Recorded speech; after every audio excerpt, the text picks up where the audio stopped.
Hello, everybody. In my last video, I broke down 4 stories every founder needs to tell: the origin story, the value story, the impact story, and the mission story. Today, we are zooming in on the hardest one, which is story number 2: what you care about, the values.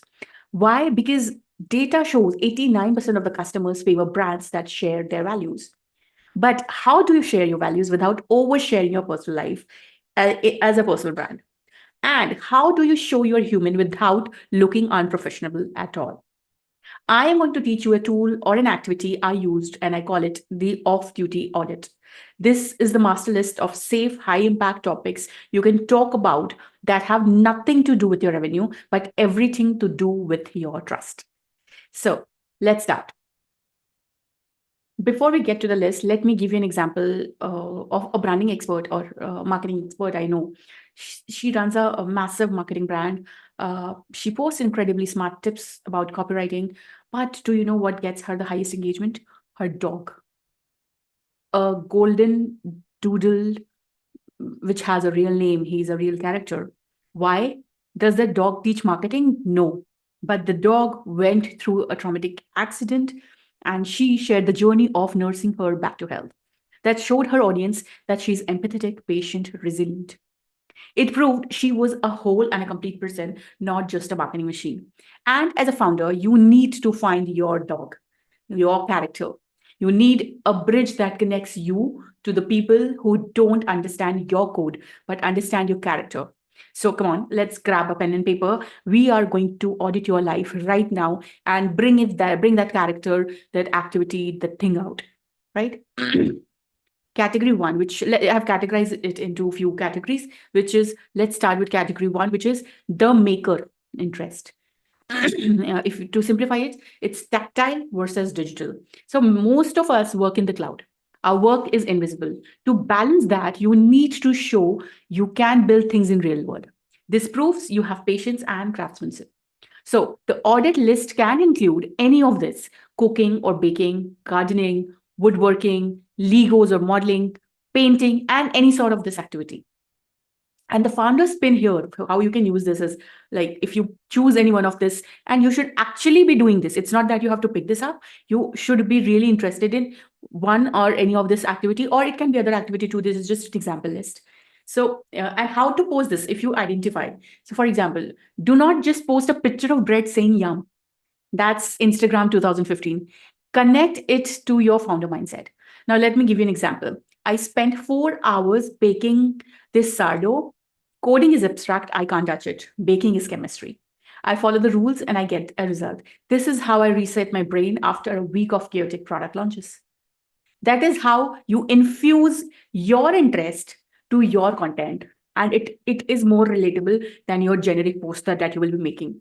And here are the quick do's and don'ts about it. Show the mess. Show the flour on the floor. And don't is only show the perfect final result. Don't do this.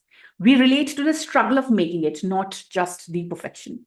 I hope this is completely relatable and this will do wonders if you're creating your personal brand and you're infusing this part, this particular category into your personal storytelling and personal branding contents that you're creating. Coming to the category 2, which I call is the machine. And to simplify it in one line, it's discipline and health. So founders have a reputation for burning out. When you show you take care of your own physical body, it signals to investors and teams that you are built for the long haul. Again, not exaggerating or sugarcoating it. If you're not into it, that's totally okay. But if you're into it, any of this, then you should definitely take advantage of it in creating content for your personal brand. So the audit list can include this and more, which is running, hiking, weightlifting, meditation, sleep tracking, biohacking, food tracking, anything that you are interested in, which is in context to discipline and health. Let me give you a quick example. For example, you like running marathons. So you can come up with a content like mile 18 is where your brain screams out quit. And that is the exact same feeling as year 2 of my startup. Running trains me to ignore the quit signal, right? This feels relatable, right? So this is mixing your real experience, real exposure that you had with your real interests, and you add it with the story or content that you want to create, linked to your brand or something that you want to promote. directly or indirectly. The quick do's and don'ts of this are: do's are admit when it hurts. I did not want to wake up at 5 a.m.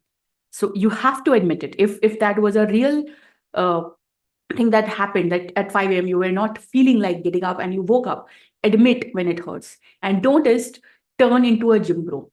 Keep it about the mental discipline, not much about your bench press. So don't get too much into the technicality of how it goes, right? You just need to mention that. So do not be the gym hero or the gym bro. You are not that character. That is just a part of your life, right?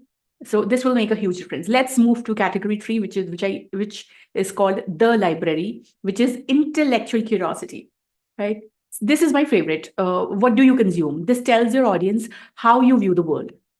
And the audit list can be absolutely anything.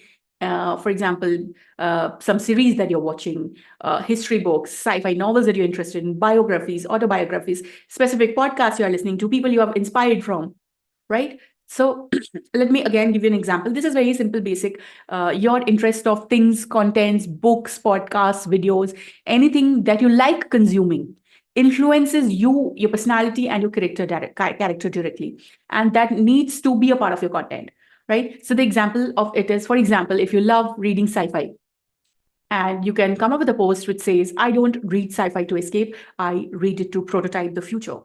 It helps me imagine where our product fit in 20 years, not just next quarter. Again, you need to braid the two, your content with some value, with some intent, to your personal experiences, interests. You need to overlap this. That is where your personal storytelling comes in, right? The big do's and don'ts here are: do's, share the specific lesson you learned. Don't get into the nitty gritty details of it. Okay. And don't is just take a photo of a book stack to look smart. Don't do that. If you don't read them, don't post them. As simple as that. It applies to anything, any of the interests that you pick up. Don't pick up just because you liked it, like the concept of it, until and unless you have done it. Choose things that you have done it, you have interest in it, right? So this is really interesting, and this will 100% help you. Coming to the next category, which I call is so what. Again, I've discussed this in my last video also. So this is a crucial step. Let's see. Now you have your list. Maybe you picked, again, this is not a category. Now that you have done with the categories, now you have your list. Maybe you picked gardening and sci-fi. Before you post, you must use so what filter. What is this so what filter? I have explained it in my last video, but let me do it once again. If you post, I like gardening, the audience says, so what? You have to bridge the gap between the hobby and the value. That is the so what filter. The hobby, for example, is gardening, and the value is patience, right? Now the post can be, now hear this out, and I hope you pay attention to understand this. You are interested in sci-fi and gardening. The post that you can create is, you can't yell at a plant to grow faster. You just provide water and light. It's a daily lesson in leadership. Create the environment, then get out of the way. Do you see the difference? Bridging the gap between the hobby and the value is the main idea here. All the activity of choosing the categories and choosing the interests or your hobbies, the intent is you bridge the gap between the hobbies and the values that you bring to the table.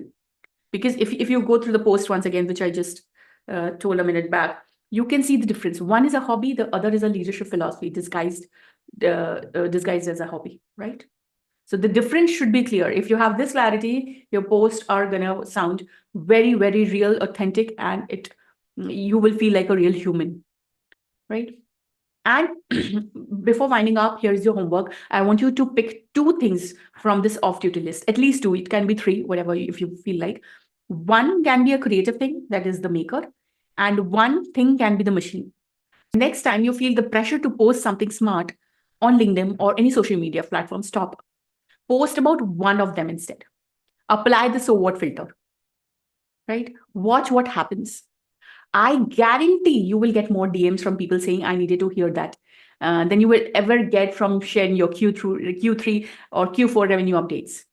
If this content, this video simplified things for you, hit like and subscribe. I am here to help you build a brand that is actually you, not a template. Go build something great. I will see you in the next one.